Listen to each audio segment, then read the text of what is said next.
हाल महत्वना समाचार मળી રહ્યા છે। ભાવનગરમાં ચોંકાવનારી ઘટના બની છે। મેડિકલ વિદ્યાર્થીઓ સાથે રેગિંગની ઘટના બની છે। 3 વિદ્યાર્થીઓ સાથે રેગિંગની ઘટનાથી ખળભળાટ મચી ગયો છે। વિદ્યાર્થીઓનું અપહરણ કરી ઢોર માર મારી રેગિંગ કર્યાનો આક્ષેપ કરવામાં આવ્યો છે। મેડિકલ કોલેજના સિનિયર ડોક્ટર્સ પર આક્ષેપ કરવામાં આવ્યો છે। વિદ્યાર્થીઓને કારમાં બેસાડી અપહરણ કરવામાં આવ્યું। 3 વિદ્યાર્થીઓનું અપહરણ કરી સૃષ્ટિ વિરુદ્ધ કૃત્ય આચરવા બળજબરી કરવામાં આવી હતી। વિદ્યાર્થીઓને ઢોર માર મારી જાનથી મારી નાખવાની ધમકી પણ આપવામાં આવી। વિદ્યાર્થીઓને સારવાર અર્થે શહેરની સિવિલ હોસ્પિટલમાં ખસેડવામાં આવ્યા છે। સમગ્ર ઘટનાને પગલે નીલમબાગ પોલીસ દ્વારા વધુ તપાસ હાથ ધરવામાં આવી છે। કોલેજના પાસેના એક સર્કલમાં ત્યાં આગળ અમારા એક senior doctor Baldevsinh Gohil already હાજર હતા। એમને અમને બંનેને ગાડીમાં બળપૂર્વક પૂર્યા અને પછી ત્યાંથી અમને 30-40 મિનિટ જેટલું ગાડીમાં ફેરવ્યા અને પછી એક સુમસાન જગ્યાએ લઈ ગયા હિલ ડ્રાઈવ ઇલાકામાં। અને આ દરમિયાન અમને ગાડીમાં પણ ખૂબ જ માર્યા। અમને એ ગાંજો ફૂંકતા હોય અને પછી એમાં પણ અમને પણ કહે કે તમે પણ જોવો શીખો અને જો યાદ નહીં રહે તો પછી અમે તમને પણ ફૂંકાવશું અને તમને પણ બહુ મારશું। એ બધું પત્યું અને પછી જ્યારે જગ્યાએ પહોંચ્યા તો ત્યારે વારાફરતી વારા એ અને એમના બીજા જે પણ મિત્રો હતા એ બધા આવે અને અમને મારે। પછી ગાડીમાં અડધી કલાક પૂરી રાખ્યા બાદ અમને બહાર નીકાળ્યા અને પછી બહાર નીકાળીને પણ દિવાલના ટેકે ઊભો રાખી અને પછી બહુ માર્યા અને ના બોલી શકાય એવા શબ્દો બોલ્યા છે અને ના કહી શકાય એવા વસ્તુ કરાવડાવી છે અમારી પાસે। અને પછી એમના બળપૂર્વક અમારા બધાના એવા વિડીયો બનાવ્યા। અમારા ફોન લઈ લીધેલા પહેલાં જ અને એ ફોનમાંથી અમારી પર્સનલ જે પણ ચેટ્સ કે એવું કંઈ હોય કે એ બધું એમ રેકોર્ડ ને એવું બધું કરેલું અને અમને બહુ જ વધારે મારેલા। 1:30 વાગે જેવું સૂતો હતો અને આ લોકો 2:15 આસપાસ ડૉક્ટર મન અને ડૉક્ટર નરેન આવ્યા, હાથ પકડીને ઉઠાડ્યો અને ખેંચીને લિફ્ટમાં મારા રૂમ નંબર 206માંથી એમના રૂમ નંબર 501માં લઈ ગયા।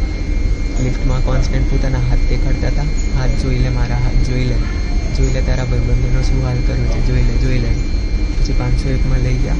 501માં એમના 2 લોકલ ભાઈબંધો ચેડી અને બીજો તાના કરીને હતો પિયુષ, ડૉક્ટર પિયુષ અને એટલા પહેલેથી બેઠેલા હતા। પછી ડૉક્ટર મન, ડૉક્ટર નરેન ચૌધરીએ મારવાનું ચાલુ કર્યું, લાફા માર્યા।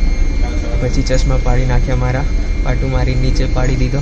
આજ પછી જો નરેનભાઈ સિવાય કંઈ શબ્દ નીકળ્યો છે તો જ્યાં હોય ત્યાંથી મારવા લઈશ। પછી ભાવનગરમાં જ્યાં બી દેખાયો તો મારવા લઈશ। પેરેન્ટ્સની ધમકી આપી, ગાળો બોલ્યા। કાલે રાત્રે 6 તારીખના રોજ આશરે 10:30 આજુબાજુ હું કોલેજના રીડિંગ રૂમમાંથી બહાર નીકળી અને મારા મિત્ર ડૉક્ટર અવનને મળવા જતો હતો।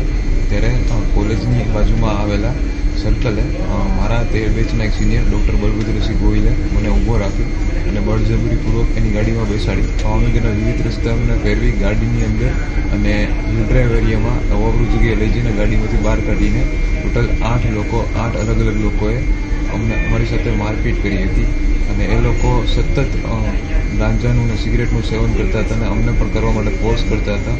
આ સિવાય અલગ અલગ પ્રકારની ગાળો કે જે આપણે જાહેરમાં બોલી બી ના શકીએ એવી કન્ટિન્યુઅસ ગાળો દીધી છે અને અમારું શારીરિક અને માનસિક શોષણ કર્યું છે। સંવાદદાતા નીતિન અમારી સાથે જોડાઈ ગયા છે। નીતિન, ભાવનગરની આ ચોંકાવનારી ઘટના, પહેલા રેગિંગ, પછી અપહરણ અને ત્યારબાદ ઢોરમાર, આખો ઘટનાક્રમ શું હતો?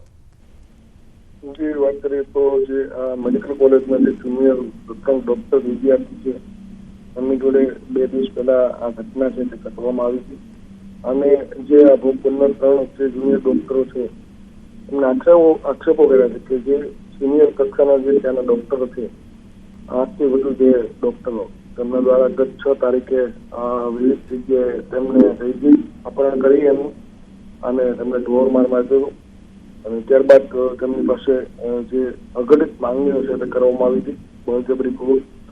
પરંતુ કંઈક આ જે સમગ્ર ઘટના છે તે ગઈકાલે મોડી રાત્રે સમગ્ર ઘટના સામે આવતા 3 વિદ્યાર્થીઓ છે, જે જુનિયર ડોક્ટર વિદ્યાર્થીઓ, તેમને હોસ્પિટલમાં સારવાર અર્થે એડમિટ કરવામાં આવ્યા છે અને તમામ જે ડોક્ટરો છે, જે અભ્યાસ કરતા ડોક્ટરો, તેમના દ્વારા આ બાબતનો વિરોધ કરવામાં આવ્યો છે। હાલ જે પોલીસ સ્ટેશન છે તેમાં ફરિયાદ નોંધીને વધુ તપાસ હાથ કરવામાં આવી છે। જે નીતિન, સમગ્ર માહિતી બદલ આપનો આભાર।